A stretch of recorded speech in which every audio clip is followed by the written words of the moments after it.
여러분 반갑습니다. VR 영상 사격술 4주차 수업을 시작하도록 하겠습니다. 여러분들 다들 잘 있지요? 일부 학생들은 학교에 찾아와서 멀리 있는 학생들은 교수님이 일부러 제외를 했습니다. 가까이 있는 학생들 찾아와서 학교도 보고 또 학과도 이렇게 둘러보면서 다시 또 동기부여가 됐다. 또 학교에 오고 싶다라는 얘기를 들었을 때 한편으로는 마음이 아프면서 또 한편으로는 여러분들이 그렇게까지 생각해 주는 거에 대해서 자랑스럽게 또 생각을 하고 있습니다. 여러분들 끝까지 건강 잘 챙기고 또 그리고 수업도 열심히 들어주길 바랍니다.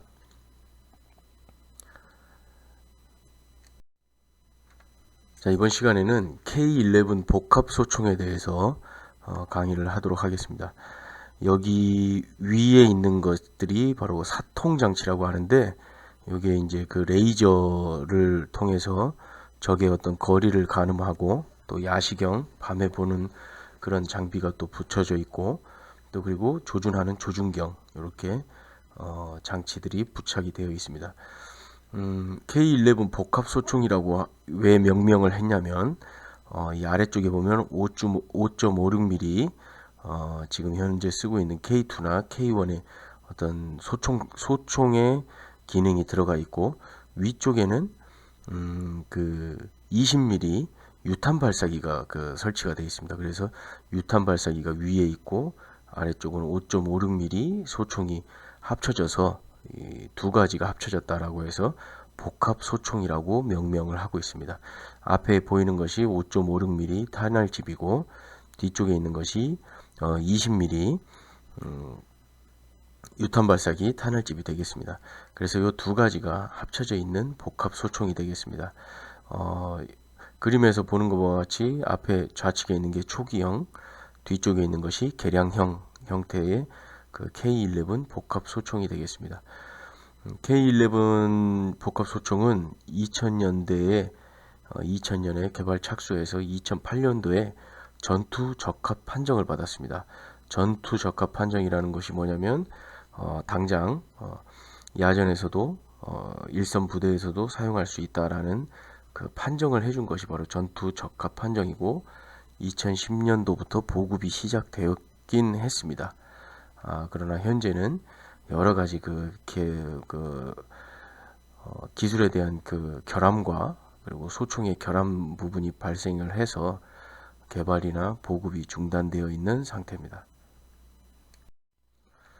자, 여러분들이 지금부터는 K11 복합 소총의 재원이나 그리고 개발 과정에 대해서 영상을 통해서 잠시 보겠습니다.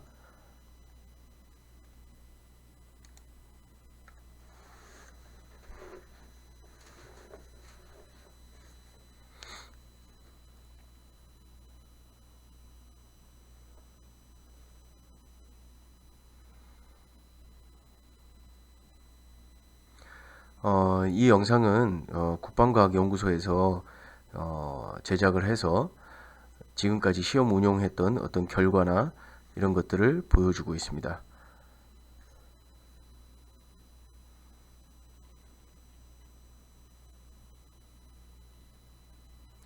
재원 및 특성에 대해서 살펴보면 공중 폭발탄이라고 되어 있습니다. 아까 교수님 내가 서두에 얘기를 했는데 20mm 유탄 발사기가 바로 예전에는 곡사화기라고 해서 곡선으로 날아가서 적들을 섬멸을 했는데 이 K11 복합 소총 같은 경우는 공중에서 폭발을 합니다. 공중에서 폭발을 하면서 지금 보시는 바와 같이 공중에서 폭발을 하면서 아래에 있는 적들에게 저렇게 수많은 파편을 날리면서 적을 섬멸하는 기능이 있습니다. 직사화기입니다. 직사화기. 직선으로 날아간다는 뜻이죠. 그러니까 예를 들면 언덕 뒤에 숨어 있는 적이나 은폐물이나 언폐물 뒤에 숨어 있는 적 같은 경우도 공중에서 폭발을 하기 때문에 저렇게 아랫부분에 있는 적들을 섬멸할 수 있는 그런 기능이 있습니다. 그리고 5.56mm 소총도 같이 붙여 있기 때문에 복합 소총이라고 명명을 하고 있습니다. 지금 보는 거와 같이 유효 사거리 내에서 20mm 공중 폭발탄이 잘 작동을 하는지를 시험하는 과정입니다.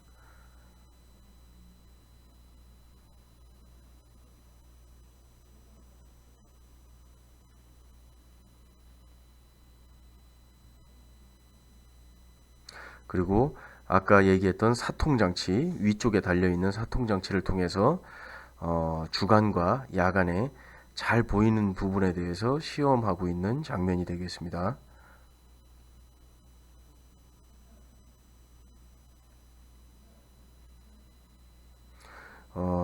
은폐물, 그러니까 이제 그 연막에 가려져 있는 그 적들을 찾아내는 그런 모습이 보이죠. 우측에 보면. 그리고 레이저 거리 측정기까지 있어서 저 사통장치를 통해서 적들이 몇 미터 거리에 있는지가 저렇게 레이저를 통해서 보여지고 있습니다.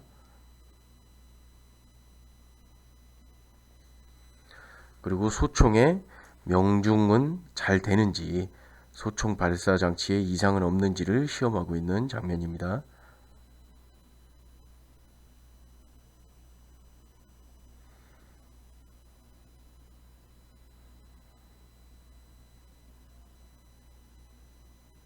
그리고 야간에 조준을 했을 때 과연 얼마만큼의 어떤 시야의 확보가 되는지를 화면으로 보여주고 있습니다.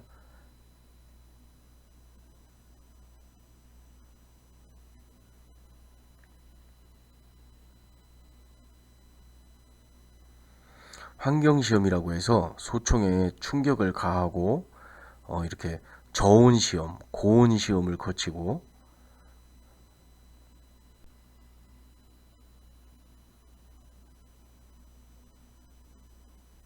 그리고 염수라고 해서 소금물 안에 들어갔을 때 부식되거나 오작동하는지를 보고, 모래먼지를 소총에 이렇게 붙게 해서 또 오작동이 나는지를 또 보는 시험입니다.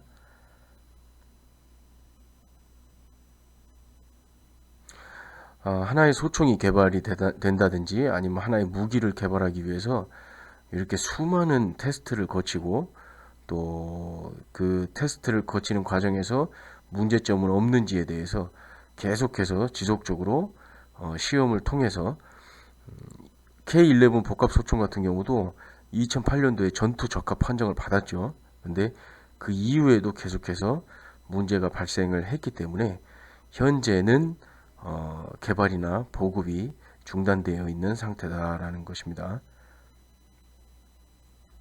공중에서 낙하를 하면서 소총이 발사가 잘 되는지, 그리고 낙하했을 때 어떤 충격에 의해서 작동이 안 되는지를 또 시험하고 있는 장면이고, 또 들고 저렇게 뛰었을 때, 그리고 행군을 했을 때 얼마만큼 휴대성이 좋은지를 확인하고 있는 그런 시험 테스트 결과입니다.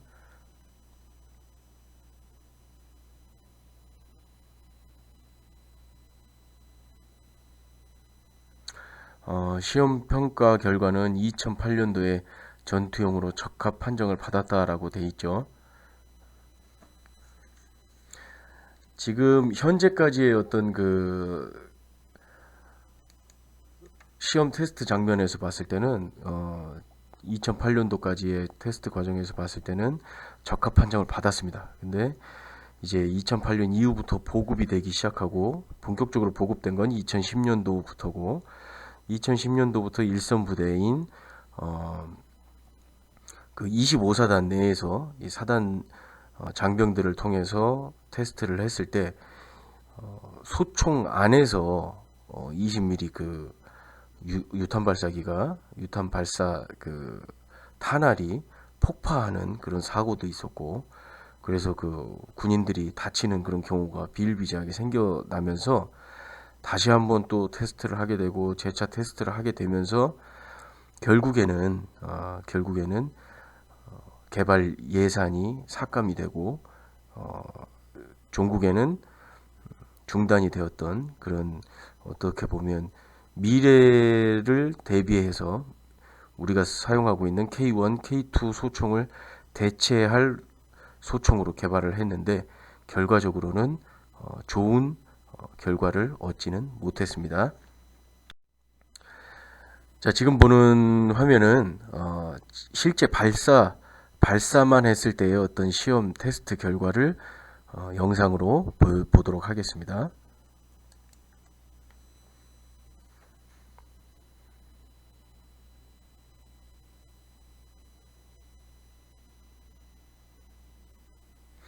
(20mm) 공중 폭발탄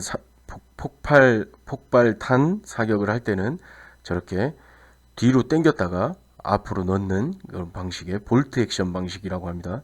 다시 당기죠. 당겼다가 앞으로 넣는 볼트 액션 방식으로 사격을 하고, 그리고 K11 복합 소총 같은 경우에는 여러분들 그 지난 시간에 다 기억을 할지 모르겠는데 조준간 안전, 단발, 그리고 점사, 연속, 요런 그 조준간을 하나의 조준간으로 20mm 공중 폭발탄과 그리고 5.56mm 소총을 같이 사격을 했습니다. 지금 보면 5.56mm 소총을 사격을 하고,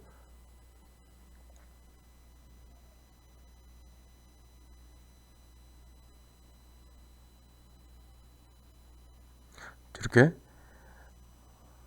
또 조준간에서 바꿔서 20mm 유탄을 또 발사를 합니다.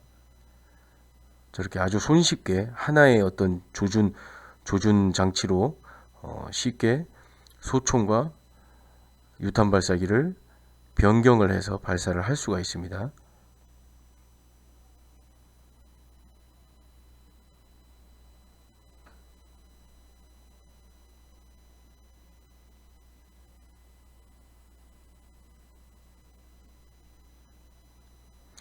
소총을 개발하면 가장 먼저 하는 그 방식이 뭐냐면 약 한 2,000발에서 4,000발 정도를 연속으로 발사를 해서 소총이 폭발을 하거나 아니면은 과열을 돼서 장치가 작동을 하지 않는지 이런 부분을 가장 먼저 시험을 하고, 지금 보여주는 화면이 바로 조준간에서 공중폭발탄과 소총을 조준간 하나로 변경하는 그런 방식을 보여주고 있습니다.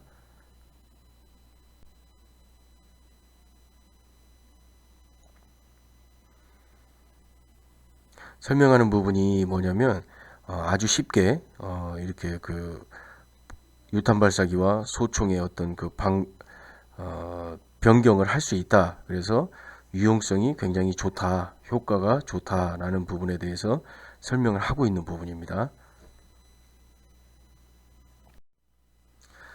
K11 복합 소총의 특징을 한번 보겠습니다.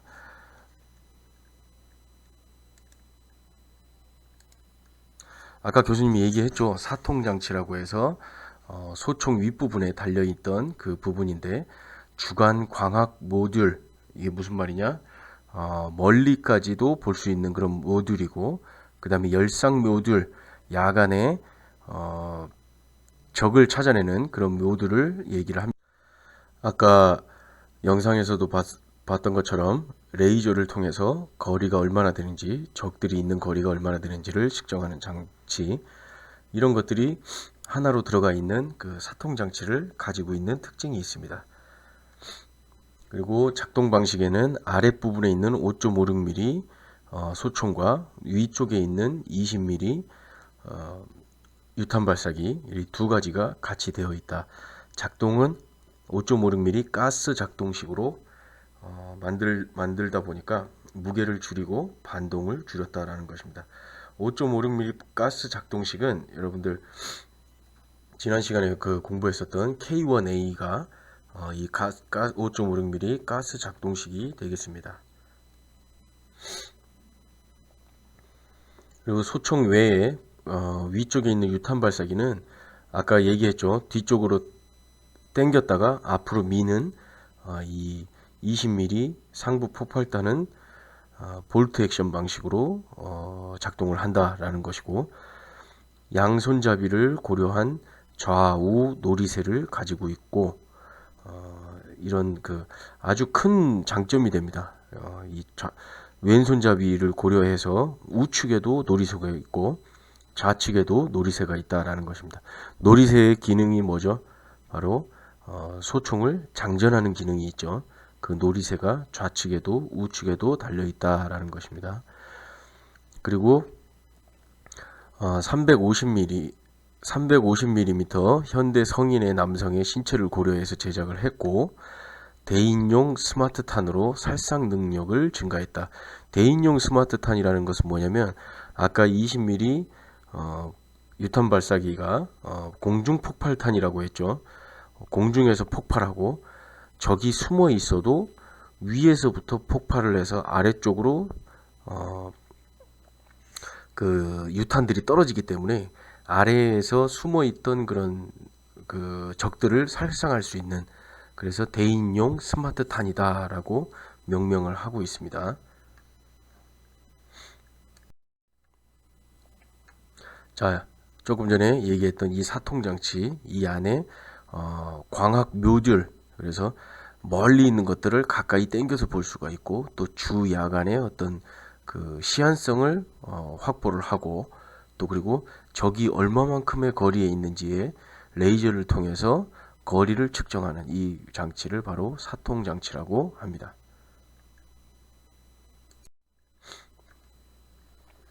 자, 그렇다면 이렇게 미래 소총이라고 불렸던 K11이 어떤 문제를 가지고 있어서 예산이 삭감되고 나중에는 개발이 중단이 됐는지를 한번 보도록 하겠습니다.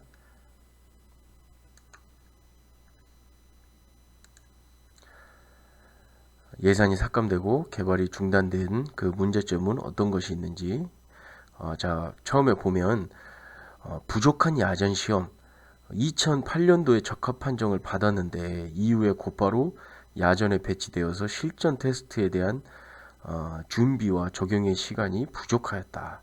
2008년부터 적합 판정을 받은 이후부터 바로 야전 부대 보급이 시작됐습니다. 그러다 보니까 야전이라는 것은 뭐죠?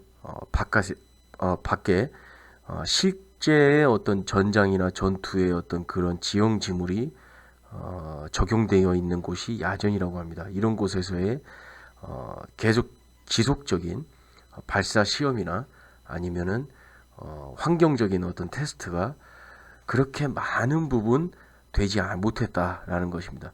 미군 같은 경우는 M16이나 M4 뭐 이런 그 야전용 제식 소총을 하나 만드는데 보통 10년 이상의 어떤 개발 과정과 테스트를 거칩니다. 근데 이 K11 복합 소총 같은 경우는 그런 많은 시험을 거치지 못했다라는 부분이 문제점으로 대두가 되었고, 그리고 20mm 유탄의 문제가 또 있었습니다. 지금 현재 K203이라는 유탄 발사기는 40mm 유탄을 가지고 있습니다. 그런데 이거를 40mm 유탄을 넣기에는 너무 소총이 커져 버리니 반으로 줄인 20mm 유탄을 넣었는데 위력이나 살상 능력, 가성비 등의 문제점을 발생을 했습니다. 이 40mm 유탄 같은 경우에 한 발당 약 한 4만원 내지 3만원 정도의 가격이 되는데 이 20mm 유탄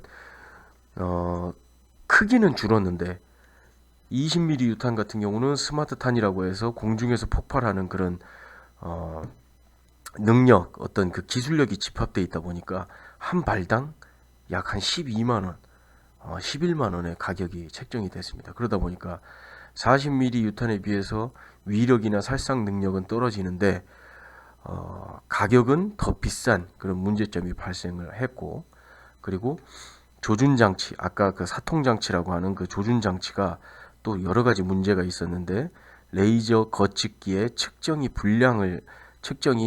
자꾸 불량이 났고 또 크고 무거웠고 검사 보고서를 또 제작하는 업체에서의 검사 보고서가 조작이 되는 이런 문제들이 발생을 했습니다. 그래서 또 결과적으로 보면 여러분들이 쉽게 생각해서 조금이라도 싼 가격에 또 좋은 성능을 내는 그런 소총을 개발을 해야 되는데 이 소총은 한 정당 1600여만 원의 어떤 어마어마한 가격이 책정이 됐고, 탄화는 20mm 유탄 같은 경우 16만 원으로 보병 편제에 제식하기에는 부적합하다. 보병의 어떤 개념이 뭐죠, 여러분?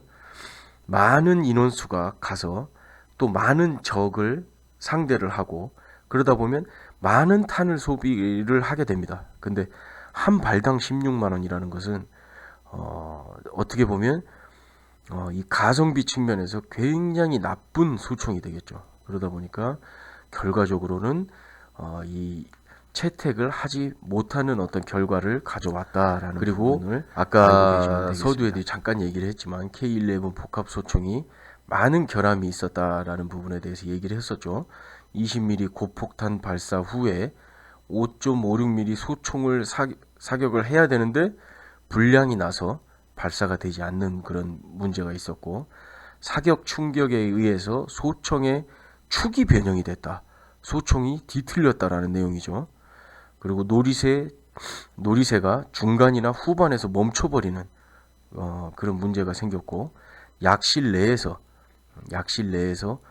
고폭탄이 폭발을 해서 시험 발사를 하던 지휘관과 병사들이 다치는 그런 사고가 또 있었습니다.